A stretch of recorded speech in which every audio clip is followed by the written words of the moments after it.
Very good evening to all of you.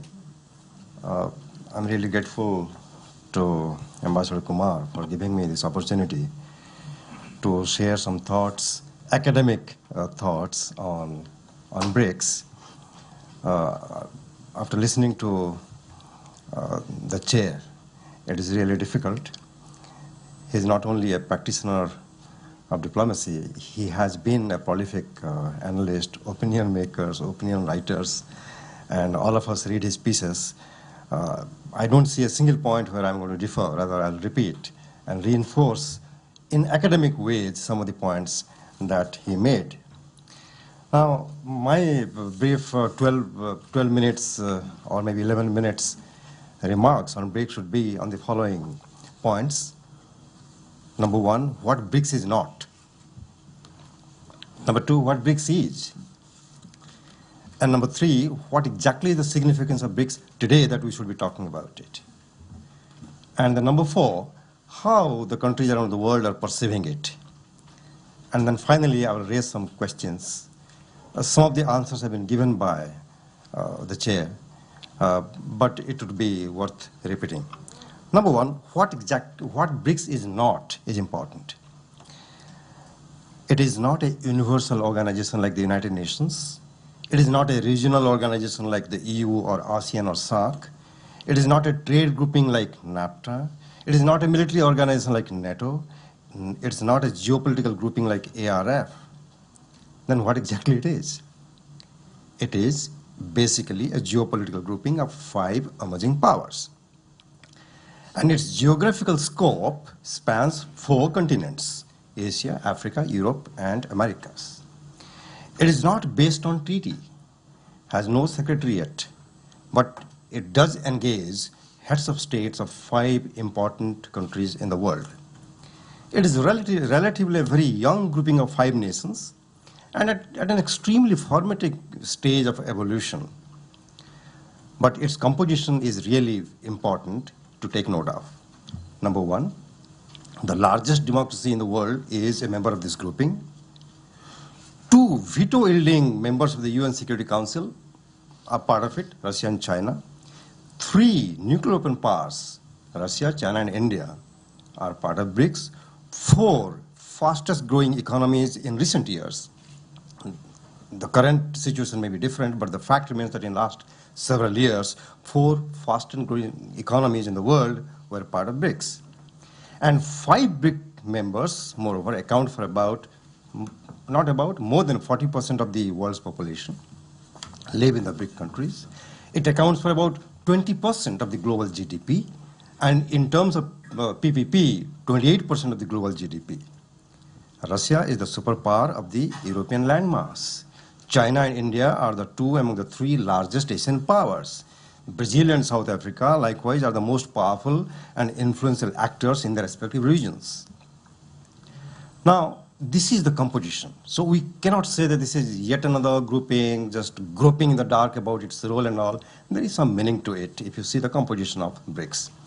What exactly is the current significance? Why should we be talking about BRICS today? Number one, suddenly the world began to take a deeper look at BRICS the moment a concrete step was taken in the last summit and a new development bank was established. If that would not have happened, probably even the news headlines, whatever it received, would have disappeared. Although today we don't see too many news headlines on BRICS anymore, please try Twitter. There are too many information and opinions on BRICS, particularly in the Western world. Some people regard it as a competitor or counter or maybe a supplement to the Western-dominated World Bank and the IMF and the financial structure of the world. But the reason it is important today is because the relative decline of the American influence around the world, the continuing crisis in the Eurozone, and the ongoing political upheaval in the Islamic world, and the geopolitical turbulence that we have been watching in Ukraine this side and South and East China on the other side. Now, how do other countries, or what are the general perceptions of the BRICS, given this background, when such important events are taking place around the world and the world balance of power is really shifting? importance of these 5 countries from 4 continents coming together is important. Now, what are the perceptions? Some in the US and Europe, they look at BRICS as a potential challenge to the Bretton Woods financial architecture. We might poo-poo the idea these guys cannot do anything, a lot of differences, but the perception remains in that part of the world that it could become a challenge in the future. BRICS members, they believe, are drifting away from the Bretton Woods system and creating or trying to create alternative structures due to their belief that there is a legitimacy deficit in the World Bank and the IMF. And some in the West, they argue that actually the US and its allies in Europe are responsible for it because they do not accommodate the emerging powers by allotting proportionate larger voting share in World Bank and the IMF. And of course, they put the blame on the American political system, where there was a proposal in 2010 that there should be some reform in the World Bank and the IMF, and the voting share of this country should be increased, but it is stuck in the Senate, and it is not ratifying it. And there are many others in the US, of course, feel in a different way, in a negative way. They think BRICS is nothing but a very convenient acronym. Throw one brick and BRICS collapses, they think. There is no economic compatibility between them. There is no convergence of geopolitical ambitions of them. The geographical proximity is not there, nor there is any similar political systems among these countries. So what actually unites them is some fear or maybe some jealousy factor about the American hegemony in the world and how to change that, how to bring about, quote unquote, a multipolar world system. And they think the NDB, the New Development Bank, is not actually a big challenge to World Bank and IMF. This is the other group, other perception. As Ambassador Sybil said, its subscribed capital is going to be less than one third that of the Asian Development Bank and less than a quarter of the World Bank, which is $223 billion. And raising capital in the market also. World Bank raises about $30 billion every year. But for BRICS to raise that much amount of money is going to be very, very difficult because the credit rating of China is AA, but others BBB. Now, it has also been argued that China, contrary to its open support for equitable decision-sharing power, is going to dominate it. Other members are seeking equal partnership, one country, one vote. But the inequity is already visible in the disproportionate contribution committed to that $100 billion reserve currency. Chinese are going to contribute $41 billion, Russians and the Indians $18 billion, and South Africa is going to contribute only $5 billion.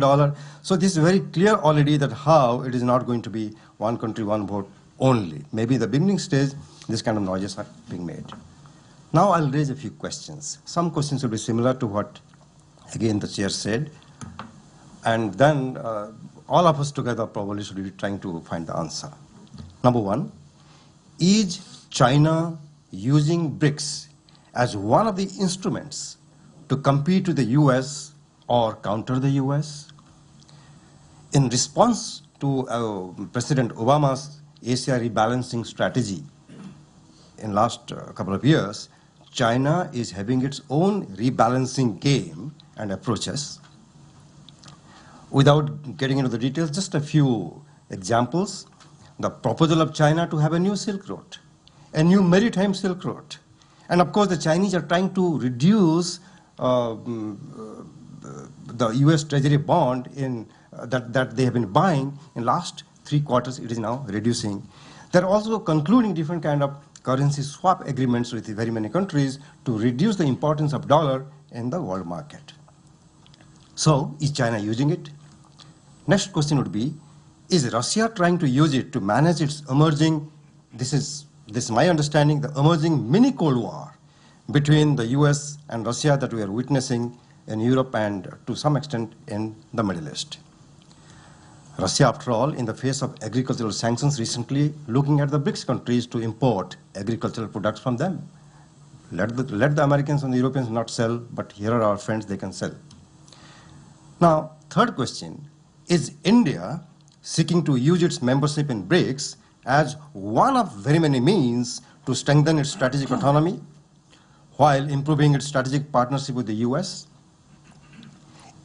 Next question, is South Africa seeking alternative means to promote its trade, investment, and assistance goal? Is Brazil looking for fortifying its bargaining power vis-à-vis the US domination over Latin America? Probably, answers to all these questions are in the positive. There is nothing wrong in promoting respective interest. But what exactly is the common goal? Does it represent a changing balance of power in the world? How will the US and EU respond to it is going to be extremely important, and their response will depend on the language used by the BRICS leaders. None of the BRICS members want to see in the BRICS a counter to Western domination, as again the chair said. All of them have substantive ties with the United States. But the fact remains, there are anxieties in the Western countries, including in Washington, D.C., that BRICS could turn anti-US at important times, and there are expectations in some BRICS member countries that the body, that is BRICS, could be helpful in challenging the Western hegemony.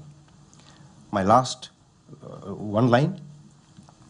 About 5 hours ago, the Russian Deputy Foreign Minister made a statement. BRICS has no ideology.